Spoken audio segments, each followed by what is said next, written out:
Disinilah naga raksasa tersebut sudah kita temukan ya. Ini ada balok-balok batu candi dan penampakannya ternyata semuanya berwarna kuning seperti emas. Ini tempat pertapaan yang cukup luas gitu ya.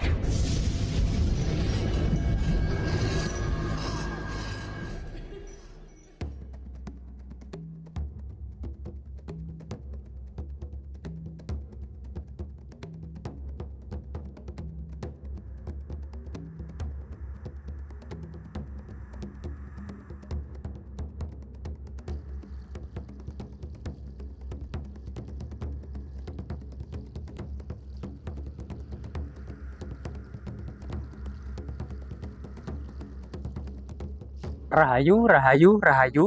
Jadi di lokasi ini penuh dengan artefak-artefak kuno yang sangat luar biasa sekali. Baik itu berupa umpak-umpak maupun sebenarnya ini adalah Jaladwara ya.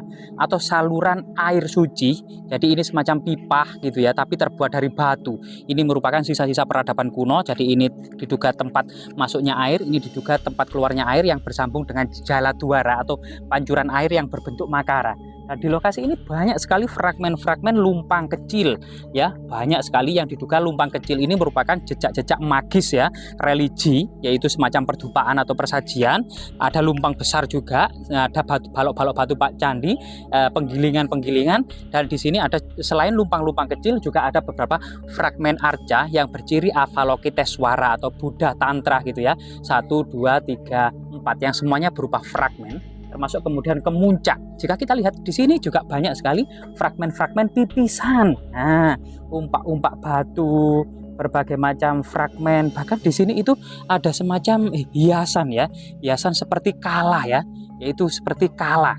Jadi kemungkinan ini ada, juga merupakan bagian dari sebuah bangunan suci. Nah, gitu. Selain itu juga artefak-artefak yang lain banyak, batu lumpang dan batu gandek raksasa. Ini juga luar biasa sekali. Misalnya di sini gitu ya. Ini adalah artefak yang tiada duanya ya. Sangat besar sekali, sebuah lumpang batu yang ditutup dengan batu gandek raksasa. Kemungkinan dahulu memang lumpang batu ya. Ini kita coba kita buka lah. Ini ada lumpang batu yang besar, kemungkinan ini untuk menghaluskan biji-bijian, rempah-rempah, dedaunan pada masa kuno, peradaban kuno gitu ya. Yang ternyata ada tutupnya, ditutup oleh batu gandek, kemungkinan untuk kemudian agar tidak kotor, agar tidak kemasukan air hujan gitu ya. Dan selain gitu, artefak-artefak yang penting ini, yang paling sangat monumental adalah semacam gua pertapaan yang diduga gua ini dibangun pada abad ke-11 ya, era Airlangga atau era Kadiri gitu ya. Dan di sini nanti kita menaiki dan menuju sebuah gua pertapaan dengan sebuah gapura yang terlihatnya baru ya. Ada arcahan harimau, balok-balok batu candi, ada arca Dewa Siwa, Ganesha gitu ya. Dan coba kita memasuki area yang ternyata sampai saat ini itu masih menjadi situs religi, yaitu kondisi alamnya masih terawat dan kondisinya 80% masih begitu alami gitu ya. Dan bagaimana kemudian mencitrakan suasana era kerajaan zaman dulu. Hampir-hampir tidak ada semen, hampir-hampir tidak ada beton, lantainya terbuat dari batu alam yang ditata sedemikian rupa, begitu elok. Talut-talut masih menggunakan batu alam. Dan kemudian kita memasuki area yang suci, sebuah tangga ya, yang menuju ke gua. Diduga kemudian tangga yang sangat panjang ini memang sebagai tanda, artinya gua itu pada masa lalu menjadi situs religi yang sangat suci atau disucikan. Jika kita lihat tangga ini, maka tangga ini sangat panjang dan sangat tinggi dan semuanya terbuat dari balok-balok batu candi.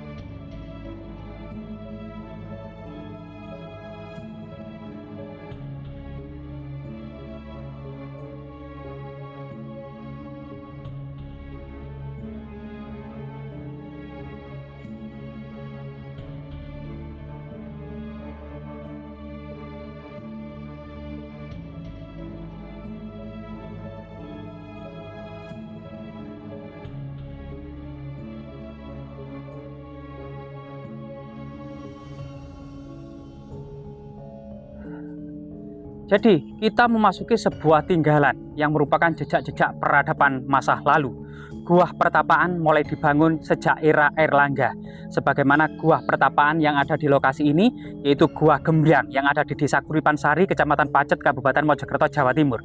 Ternyata secara arsitek, yaitu mulut gua yang berbentuk persegi panjang ini memiliki korelasi yang sama dengan gua-gua sejaman, yaitu Gua Selomangleng yang ada di Kediri, Gua Selomangleng yang ada di Tulungagung. Nah, ini kemudian termasuk kemudian gua-gua yang ada di Gunung Kawi di Pulau Bali ya. Jika kita memasuki area gua, area paling suci ini, semacam ada gapura masuk yang menandakan gapura adalah membatasi area luar, profan keseharian, dan area dalam atau area jero yang memiliki makna magis dan sakral. Karena kesakralannya di zaman dulu, kita mencoba mendalami hal itu dengan menyopot alas kaki kita ya, dan kita mencoba menelisik dan mengeksplor gua yang sangat bersejarah ini. Mulai dari samping kanan, dinding-dinding gua yang diduga memang ini adalah sengaja gua buatan ya. Untuk sementara tarikhnya adalah abad ke-11 Masehi, era Raja Airlangga, kemudian diteruskan era Kediri, Singosari, sampai kemudian Majapahit akhir. Karena inskripsi di lereng Gunung Penanggungan berakhir pembangunan candi tahun 1511 Masehi atau awal abad ke-16 Masehi, di mana kondisi pedalaman Jawa ini masih menganut agama Hindu dan Buddha. Di sini kita juga ada menemukan semacam batu kotak ya, entah itu semacam bakalan prasasti atau batu peringatan atau batu angka tahun unfinished gitu ya. Dan kemudian ada beberapa balok-balok kayu. Ini sebenarnya adalah landasan kepala atau untuk tidur ya, untuk tidur.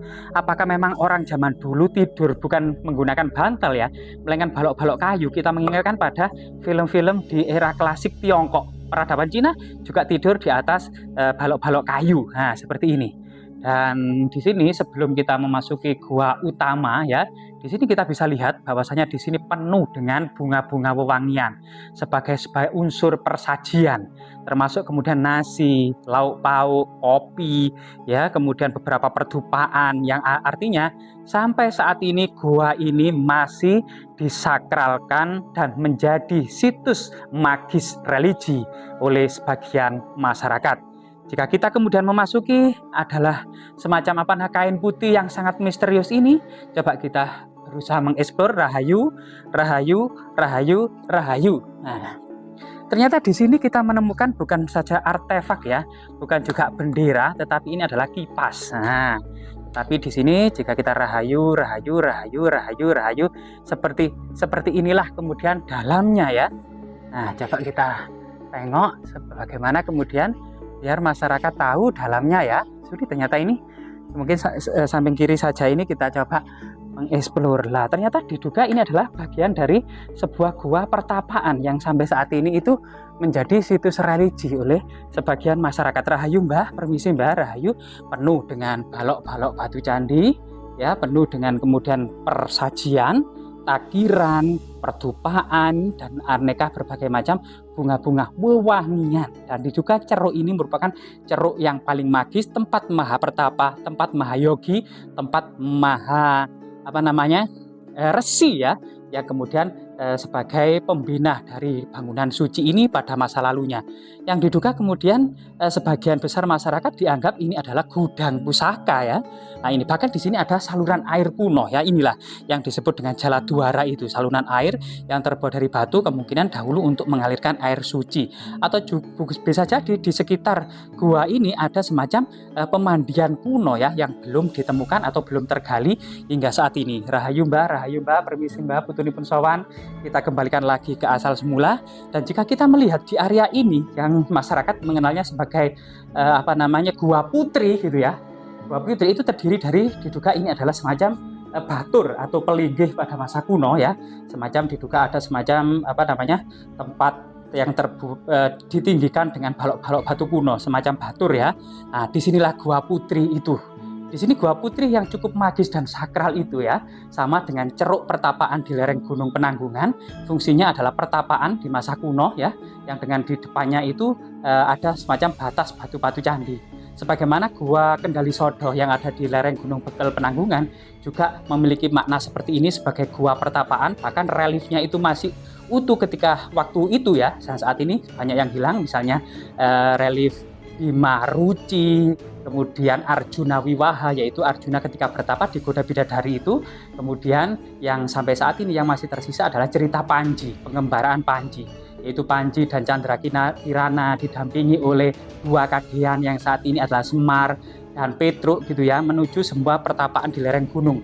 Kemudian di situ kemudian memainkan musik vina di Pancuran, di dekat Pancuran, yang diduga Pancuran tersebut adalah Petirtaan Jolotundo. Kemudian naik kemudian ke sebuah pertapaan sehingga sampailah kemudian menghadap lautan luas sebagai lambang sebuah ilmu yang tak terbatas. Disinilah kemudian kita sudah memasuki Gua Mbale atau gua utama yang cukup lebar, yang diduga muat sekitar 50 orang. Yang di sampingnya ternyata masyarakat memberikan nama Gua Derajat.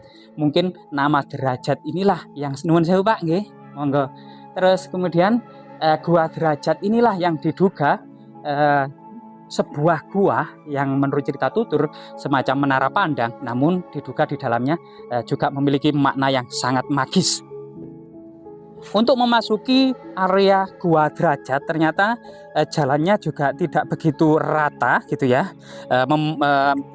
melewati beberapa batu-batu cadas yang runcing, yang diduga memang ini adalah simbol pengembaraan menuju gunung-gunung pada waktu itu, yang itu harus summit, harus mendaki gunung, melewati berbagai macam hutan belantara, kemudian memasuki area suci dengan balok-balok batu candi yang tersusun seperti tangga, yaitu merupakan area batas suci ya, area profan yang terdiri dari begitu gunung-gunung dan batu-batu runcing, kemudian area suci yang begitu luar biasa dengan balok-balok batu candi. Nah, ini ternyata ada dua, samping kanan dan samping kiri.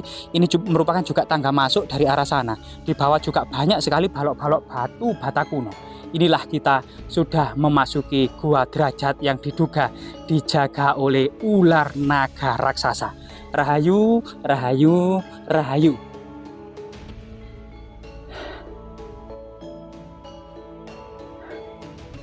Jadi gua ini sangat luar biasa sekali.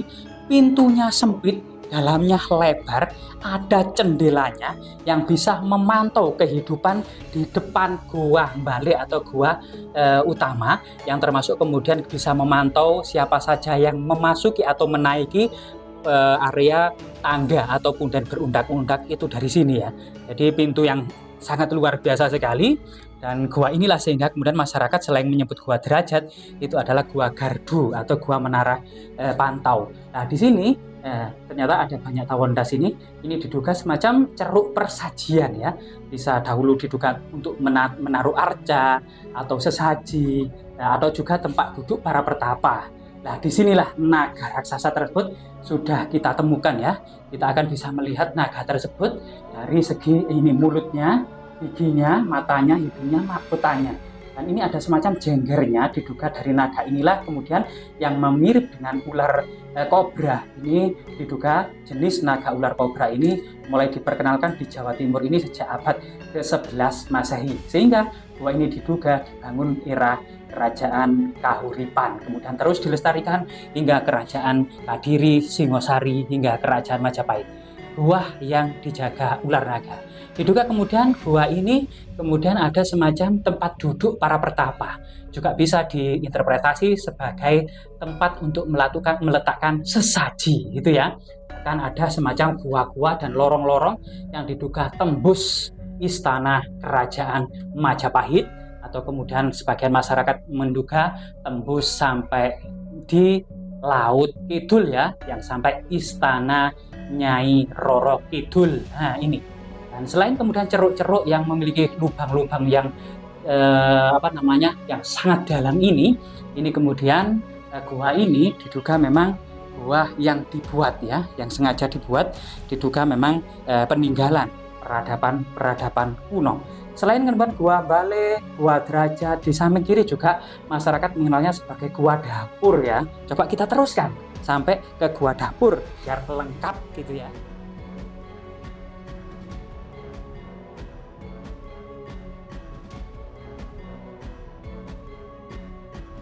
Setelah kemudian kita menelusuri gua utama, masyarakat mengenalnya sebagai Gua Mbale, kemudian yang di samping kanan masyarakat mengenalnya sebagai Gua Derajat, dan ternyata di samping kiri ini masih ada lagi dengan jarak yang lebih lebih agak jauh sedikit dari gua utama atau Gua Mbale. Masyarakat mengenalnya sebagai Gua Dapur. Bagaimana penampakan dan seperti apa? Sekali lagi, diduga pada masa lalu itu banyak bronjolan-bronjolan, yaitu batu-batu cadas ini dibiarkan sedemikian rupa untuk mengingatkan ya sebuah perjalanan dari para pejalan suci atau para pengembara guna mencari ilmu sejati, itu melewati berbagai macam rintangan, tantangan, dan hambatan yang harus dilalui di gunung-gunung ya. Termasuk kemudian dari kisah Arjuna Wiwaha ketika Arjuna bertapa, itu juga banyak sekali hambatan, baik itu kemudian oleh para pemburu tua, kemudian oleh seorang pendeta tua, kemudian oleh celeng serenggi, maupun para bidadari yang menggoda dan hendak merontokkan nafsu dari Arjuna. Namun kemudian Arjuna bisa mengatasi itu semua. Lah kita kemudian sampai kemudian Gua Dapur ya, ada beberapa batu yang mirip seperti mahkota raja gitu ya, dan ada beberapa batu besar sebagai penghalang atau semacam simbol rintangan untuk menggapai sebuah kesempurnaan ilmu itu untuk menuju sebuah gua. Jadi di sini ada ceruk ya, ceruk alami. Nah, yang kemudian ini diduga dahulunya adalah tempat para kadian ya. Dalam cerita Panji itu Semar dan Petruk itu tidur di bawah gitu, sedangkan kemudian Abimanyu atau Arjuna itu bertapa di dalam gua ya. Nah di sini ini ada balok-balok batu candi dan penampakannya ternyata semuanya berwarna kuning seperti emas. Dan jika kita memasukinya pada area suci ini sama ada batu-batu misterius, ada batu persajian gitu ya. Jadi rahayu kita harus menundukkan sebagai rasa rendah hati dari kita semuanya. Dan di sini ada semacam ceruk ya, yang semacam untuk bertapa, bahkan diduga ini tempat pertapaan yang cukup luas gitu ya, dan cukup besar gitu ya. Dan mungkin saja kemudian masyarakat menganggapnya ini adalah gua dapur untuk memasak, namun sebenarnya mungkin ini adalah untuk bertapa ya, bertapa para tamu, yaitu para bangsawan muda, para pangeran muda, maupun orang-orang yang hendak kemudian mengasingkan diri dari segala gemerlapnya dunia untuk fokus bermeditasi atau untuk fokus mendekatkan diri sama Yang Maha Kuasa ya, guna menjemput moksa. Jadi ini adalah gua yang sangat luar biasa sekali. Bahkan diduga pertapaan ini ada cerita tentang datangnya Dewa Daru yang dicari para pemimpin. Di situ diceritakan dalam pewayangan bahwasanya ketika kemudian berburu cahaya Andaru itu ada Sambah, Sambada, dan kemudian Abimanyu. Jadi ketika Sambah mau bertapa di sebuah gunung, itu kemudian mendapatkan cahaya masuk ke dalam tubuhnya. Saking girangnya Sambah ini berpesta ya, kemudian berfoya-foya, saking senangnya dan girangnya minum-minum yang banyak. Kemudian cahaya itu melesat karena dia itu merasa terlalu sombong ketika mendapatkan wahyu keprabon. Cahaya tersebut masuk ke dalam tubuh Sambada, tapi begitu juga Sambada digoda oleh seorang Parwati ya, Dewi Durga, itu tidak hendak mau menguji Sambada dengan wanita yang cantik. Ternyata Sambada ini tergoda dengan kecantikannya dari Dewi Durga, akhirnya melakukan tindakan yang tidak senonoh dan akhirnya cahaya Andaru ini keluar dari tubuhnya sehingga masuk ke dalam tubuh Abimanyu. Begitu juga kemudian Dewi Durga menggoda Abimanyu dengan sosok wanita cantik, molek dan menggoda. Tapi Abimanyu kemudian tidak sedikit pun tertarik kepada Dewi Durga tersebut. Bahkan Semar pun marah-marah dan kemudian hendak mau memukul Dewi Durga karena terlalu menggoda tuanya tersebut. Sehingga akhirnya cahaya Andaru ini berhasil didapatkan oleh Abimanyu karena pertapaannya sangat kusuk yang tidak tergoda oleh apapun juga. Semoga kemudian penjelasan ini diambil dari kisah-kisah kuno maupun kisah-kisah pewayangan gitu ya, menjadi kemudian cerminan bagi kehidupan saat ini yang banyak kemudian dari kita selalu menuruti hawa nafsu dan meninggalkan segala kebijaksanaan dan tata krama. Semoga bermanfaat.